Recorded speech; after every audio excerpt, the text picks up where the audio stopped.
नमस्कार, आप देख रहे हैं निशानेबाज और मैं हूं आपके साथ रिया।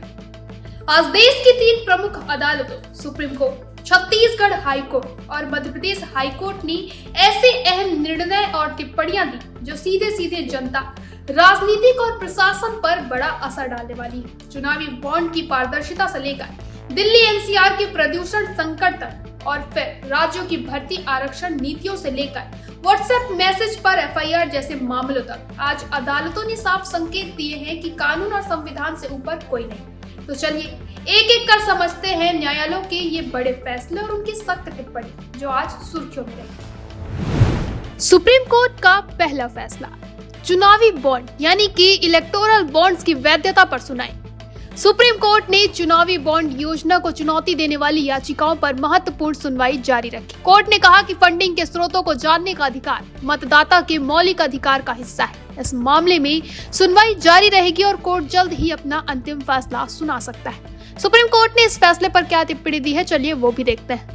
न्यायालय ने एक बार फिर चुनावी फंडिंग में पारदर्शिता के महत्व पर जोर दिया। कोर्ट ने टिप्पणी की है कि राजनीतिक फंडिंग में गुमनामी लोकतंत्र के लिए चिंता का विषय है। कोर्ट ने केंद्र सरकार से पूछा कि यह योजना पारदर्शिता सुनिश्चित करने के बजाय दानदाताओं की गोपनीयता को क्यों प्राथमिकता देती है। सुप्रीम कोर्ट का दूसरा फैसला, दिल्ली एनसीआर में प्रदूषण नियंत्रण और पराली जलाना। दिल्ली एनसीआर में बढ़ते वायु प्रदूषण के मामले पर सुनवाई हुई। खासकर पड़ोसी राज्यों में पराली जलाने को लेकर न्यायालय ने एक बार फिर मुख्य सचिवों को तत्काल कदम उठाने और अगले सप्ताह तक कार्य प्रगति रिपोर्ट यानी कि एक्शन टेकन रिपोर्ट पेश करने का निर्देश दिया। सुप्रीम कोर्ट ने इस फैसले पर क्या टिप्पणी दी है, चलिए वो भी देखते हैं। सुप्रीम कोर्ट ने पराली जलाने पर पूरी तरह रोक लगाने के लिए अपने पिछले आदेश को दोहराया और संबंधित राज्य सरकारों की सख्त आलोचना की।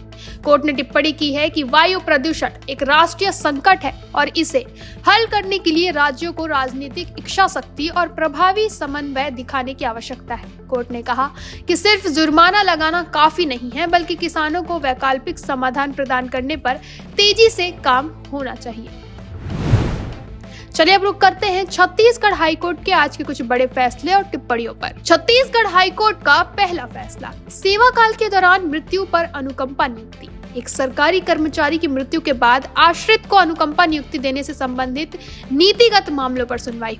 न्यायालय ने कहा कि यदि आवेदन के समय आवेदक नाबालिग था तो उसे बालिग होने पर आवेदन करने की अनुमति दी जानी चाहिए, बशर्ते परिवार उस समय भी वित्तीय संकट में हो। छत्तीसगढ़ हाईकोर्ट ने इस फैसले पर क्या टिप्पणी दी है, चलिए वो भी देखते हैं। हाईकोर्ट ने टिप्पणी की है कि अनुकंपा नियुक्ति का उद्देश्य मृतक कर्मचारी के परिवार को तत्काल वित्तीय सहायता प्रदान करना है, न कि मृतक के आश्रितों को मनपसंद नौकरी या वरिष्ठता देना। कोर्ट ने जोर दिया कि यह कोई अधिकार या राइट नहीं है, बल्कि ये एक रियायत है और इनमें नीतिगत सीमाओं के भीतर ही दिया जाना चाहिए। छत्तीसगढ़ हाईकोर्ट का दूसरा फैसला, आरक्षण नीति और रोस्टर प्रणाली यानी कि reservation policy and roster system. राज्य सरकार द्वारा विभिन्न विभागों में लागू रोस्टर प्रणाली में त्रुटियों और आरक्षण नियमों के अनुपालन को चुनौती देने वाली याचिकाओं पर सुनवाई हुई। न्यायालय ने संबंधित विभागों को रोस्टर प्रणाली की त्रुटियों को सुधारने और यह सुनिश्चित करने का निर्देश दिया कि पदोन्नति और भर्ती में आरक्षण के प्रावधानों को सही ढंग से पालन हो। छत्तीसगढ़ हाईकोर्ट ने इस फैसले पर क्या टिप्पणी दी है, चलिए वो भी देखते हैं। हाईकोर्ट ने टिप्पणी करते हुए कहा है कि आरक्षण नियमों का पालन सख्ती से किया जाना चाहिए और रोस्टर प्रणाली में कोई भी त्रुटि सावधानी के अनुच्छेद 14 और 16 का उल्लंघन है। कोर्ट ने स्पष्ट किया है कि आरक्षित वर्गों के हितों की सुरक्षा सुनिश्चित करना राज्य का कर्तव्य है। चलिए अब रुक करते हैं मध्य प्रदेश हाईकोर्ट के आज के कुछ बड़े फैसले और टिप्पणियों पर। मध्य प्रदेश हाईकोर्ट का पहला फैसला, व्हाट्सएप मैसेजेस पर एफआईआर को चुनौती देने वाली याचिका खारिज। मध्य प्रदेश हाईकोर्ट ने एक पत्रकार की याचिका को खारिज कर दिया जिसमें उसने अपने खिलाफ दर्ज एफआईआर को रद्द करने की मांग की थी। याचिकाकर्ता का आरोप था कि उसने एक व्हाट्सएप ग्रुप में एक संदेश फॉरवर्ड किया था जिसमें कथित तौर पर यह दावा किया गया था कि एक अच्छा हिंदू होने के लिए गौमांस का सेवन आवश्यक है और ब्राह्मण भी इसका सेवन करते थे। वहीं मध्य प्रदेश हाईकोर्ट ने इस पर क्या टिप्पणी दी है, चलिए देखते हैं। हाईकोर्ट ने कहा है कि यह मामला धार्मिक भावनाओं को ठेस पहुंचाने या वैमनस्य को बढ़ावा देने में सक्षम सामग्री के प्रकाशन या प्रसार के आरोपों में संबंधित है। कोर्ट ने कहा कि क्या याचिकाकर्ता ने जानबूझकर और दुर्भावनापूर्ण इरादे से काम किया, यह प्रारंभिक चरण में तय नहीं किया जा सकता।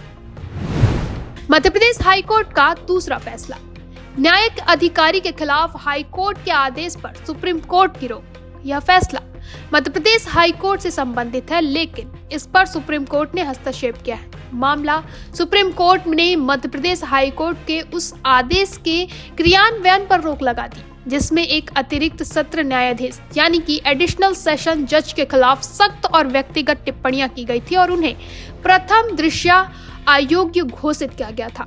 मध्य प्रदेश हाईकोर्ट ने इस फैसले पर क्या टिप्पणी दी है, चलिए वो भी बताते हैं। सुप्रीम कोर्ट की पीठ ने हाई कोर्ट के आदेश पर फिलहाल रोक लगाते हुए राज्य सरकार और हाई कोर्ट प्रशासन को नोटिस जारी किया। यह रोक न्यायिक अधिकारी के खिलाफ किसी भी प्रशासनिक कार्रवाई की संभावना पर विराम लगाती है।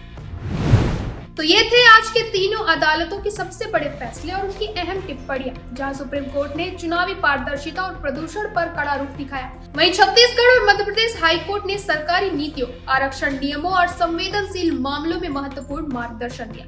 अदालतों की इन टिप्पणियों का असर आने वाले दिनों में देश की राजनीति, प्रशासन और आम लोगों के जीवन पर सीधा दिखाई देगा। हम इन मामलों की हर अपडेट पर नजर बनाए रखेंगे। फिलहाल के लिए इतना ही। आगे के अपडेट्स के लिए बने रहे निशानेबाज पर।